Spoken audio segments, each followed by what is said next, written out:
3-4টা দেওয়ার পরে বলতেছে এতগুলো টাকা আমার আর লাগবে না। আমরা যাচ্ছি গা, আল্লাহ হাফেজ। অবশেষে গ্রাম থেকে ফিরে এসে আমাদের ঈদ শুরু, আলহামদুলিল্লাহ। আমার ছেলেরা তাদের প্রিয় জায়গায় এসে গিয়েছে, এখন তাদের খুশি আর দেখে কে। আসসালামু আলাইকুম। ঈদের দ্বিতীয় দিন সকালবেলা আমরা রেডি হচ্ছি, চলে যাব চট্টগ্রামের উদ্দেশ্যে। শেষবারের মতো বাড়িটা একটু ঘুরে ঘুরে দেখছি, ভিডিও করছি। এদিকে আমার ননদ কাঁঠাল পাড়ছে আমাদেরকে দেওয়ার জন্য। কাঁচা কাঁঠালের নাকি রান্না করে খাওয়া যায়। আজকাল তো কাঁচা কাঁঠালের অনেক রেসিপি দেখি আমরা অনলাইনে, তো ভাবলাম আমিও 2টা নিয়ে যাই, কারণ এগুলো তো আর আসাও হবে না, খাওয়াও হবে না। আমরা তো একদমই কম আসি গ্রামে, আর যেহেতু এখন কক্সবাজার থাকি অনেক দূরে, ওখান থেকে গ্রামে আসাটা অনেক বেশি কঠিন। আর এই যে এভাবে থেকে যাবে গাছে, এগুলো যার রিজিকে আছে তারাই খাবে। আর যে কয়টা নিচ থেকে পারা যাচ্ছে 2-3টা, এগুলো এনে নিচ্ছি। আমিও নিয়ে যাব, আমার ননদও নিয়ে যাবে। তো যারা রান্না করার তারা যদি রান্না করে খায় তো খাবে, না নিয়ে গেলে হয়তো বা আফসোস লাগবে যে গিয়েছিলাম 2-3টা নিয়ে আসলে ভালো হতো। তো এগুলো এখনও কাঁচা, পাকবে না, কবে পাকে তার নাই ঠিক। এরপরে সব কিছু রেডি করে যে আমরা বের হয়ে যাচ্ছি, সবার থেকে বিদায় নিয়ে চলে যাচ্ছি। স্বাভাবিকভাবে বিদায় নিতে একটু কষ্টই হবে, কিন্তু আমার বাচ্চারা অনেক বেশি খুশি, কারণ তারা তাদের পছন্দের জায়গায় চলে যাবে। আর বাচ্চারা তো এমনই, আপনারা জানেন যে বাচ্চারা যেখানে বেশি আদর পায়, ভালোবাসা পায়, সেখানে যেতেই বেশি পছন্দ করে। এদের কয়েকবার কোলাকুলি হয়ে গিয়েছে অলরেডি, এখন ওরা আবারও কোলাকুলি করছে। এদের আনন্দই এখন আসল আনন্দ। এরা একজন একজনকে ছাড়া 1 সেকেন্ডও থাকতে পারে না। ঈদের দিন থেকে আমার ভাইয়ের ছেলেদের অনেক মন খারাপ যে কখন জারিফ আফিফ আসবে।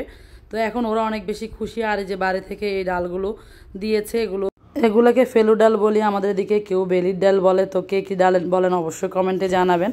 এগুলো থেকে ভিতর থেকে যে দানাগুলো আছে বা ডালগুলো আছে, এগুলো বের করে রান্না করা যাবে কাঁচা কাঁচা, মানে শিমের বিচির যেমন আমরা খাইসা রান্না করি তেমন হবে এটা। এরপর আমরা দুপুরে খাওয়া দাওয়া করলাম। তার আগে অবস্থা নাস্তা দিয়েছে, ঈদের নাস্তা করলাম। তো আমি সব রুমে একটু ঘুরে টুরে দেখছি, এদিকে সবার সাথে গল্প গুজবও করছি। আর এখন রাতে উপরে চলে এসেছি ভাইয়ার বাসায়, এখন নাস্তা করব, মানে সন্ধ্যার পরে আর কি। তো আমরা বসে সবাই গল্প করছি, ওদিকে ভাবি নাস্তা রেডি করছে। গ্রামের ঈদ আর শহরের ঈদ তো অবশ্যই একটু পার্থক্য আছে। আর সারা জীবন যেহেতু এখানে ঈদ করে আমরা অভ্যস্ত, সকালবেলা শ্বশুরবাড়িতে থাকলেও বিকালবেলা অবশ্যই বাবা মার সাথে দেখা করতে আসতাম। যখন বাবা মা নেই তখন ভাই বোনের সাথে দেখা করতে আসতাম। আর এখন তো শ্বশুর শাশুড়ি নাই, তাই একদম সকালবেলায় চলে আসি ভাই বোনের কাছে। এই বছরটাই শুধুমাত্র ব্যতিক্রম হয়েছে, ঈদের দিন ছিলাম গ্রামে।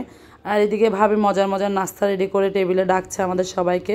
তো আমরা চলে আসলাম। আমি ছোট ক্লিপগুলো নেওয়ার চেষ্টা করেছি আপনাদের সাথে ভিডিও শেয়ার করার জন্য, ওভাবে করে সব কিছু ভিডিও করা হয়নি। এখন সন্ধ্যা নাস্তা করব, আবার রাতের খাওয়া দাওয়া সবই ভাইয়ার বাসায়।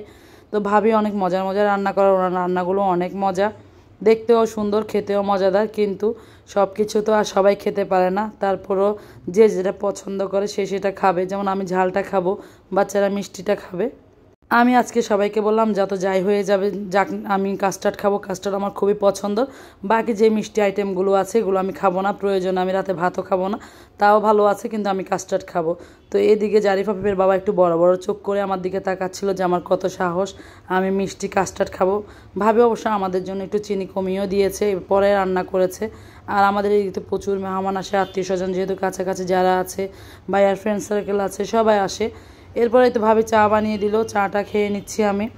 আর এদিকে আসল মজা এখন শুরু। আমার বড় মামা তার ভাগনাদেরকে এভাবে করে সালামি দিচ্ছে, এই ছোট নোট, বড় নোট সব মিক্স করে একটা করে দিচ্ছে। আর জিজ্ঞেস করছে তোমার কি আর লাগবে? সে বলছে হ্যাঁ লাগবে। বলছে আর লাগবে? বলে লাগবে। 3-4টা দেওয়ার পরে বলছে এতগুলো টাকা আমার আর লাগবে না। এই যে দেখতেই পাচ্ছেন আপনারা, প্রতি বছর ঈদের দিন এই মজাগুলো হয়, আজকে সেকেন্ড ডেতে হচ্ছে। এবং শুধুমাত্র জারিফ আফিফের বকশিসই বাকি আছে, বাকি সবার দেওয়া হয়ে গিয়েছে। যেহেতু সব বাচ্চারা ঈদের দিন বকশিস পেতে অনেক বেশি পছন্দ করে, তাদেরগুলো তো দেওয়া হয়ে গিয়েছে। সেই পছন্দের পার্টগুলো আমি আজকে আর শেয়ার করতে পারিনি। আর আসল মজা তো তখন শুরু হয়েছে যখন আমার ভাই তার বোনের জামাইকে বকশিস দিচ্ছে। সে তো কোনোভাবেই নিবে না, কিন্তু ভাইয়া বলছে আব্বা নেই, এখন আপনাকে নিতেই হবে আমার কাছ থেকে। এরপরে আসলো ভাবির পালা, ভাবি আমাকে দিবে বকশিস।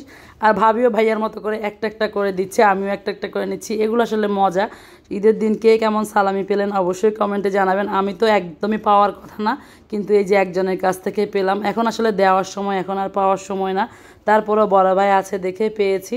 ভাবি দিয়েছে, আর ভাইয়া তো মজা করে তার বোনের জামাইকে দিয়েছে। তো এগুলো আসলে অনেক মজার একটা বিষয়। এই ছিল আমার ঈদের আনন্দের ভিডিও। কেমন লাগলো জানাবেন। সবাই ভালো থাকবেন।